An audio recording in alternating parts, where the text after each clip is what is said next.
This morning I awoke with that familiar emptiness, the same fear and grief I had been feeling ever since that dark night. I met the dawn without hope, without the person who brought meaning to my life.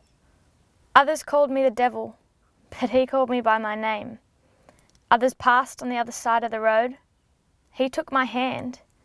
He saw past the demons possessing me and saw me and drew me from the hell that was my life.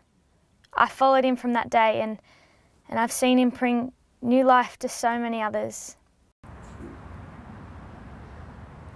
How then could they have arrested him?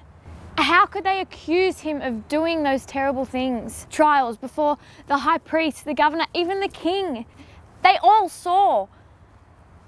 And somehow, they all missed seeing what we all saw in him. What I saw. It made no sense to see him beaten and flogged. It made no sense to see him hanging on the cross with criminals. Most of all, it made no sense to see him die. He who was so full of life. And I was powerless to stop it.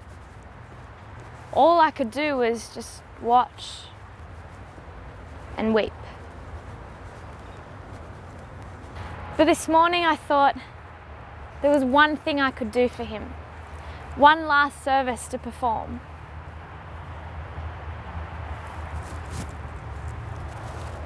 I could belatedly prepare his body for burial.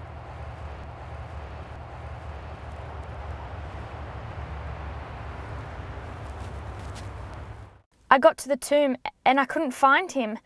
The stone was rolled away, the tomb was empty. I thought at first I'd made a wrong turn, but I didn't. The tomb was right where Joseph said it would be. Someone had stolen his body, desecrated his grave. One more outrage, one more heartbreak. How could they do that to him? I had to find him. I ran through the garden looking for help, looking for him, barely able to see through my tears. Finally, I ran into the arms of a gardener. He asked why I was crying and he seemed he wanted to help. I could only stammer out, "Where have you put him? Tell me, where have you taken his body?" I was sobbing into his chest when I heard it. "Mary," he said. He said my name. He said my name. With just one word, all the fear and confusion simply fell away. That voice, that one word, cut through my sobs, pierced my emptiness and grief, brought life back into my heart. And I knew, somehow, I just knew it was him, and I was clean. Faith, you know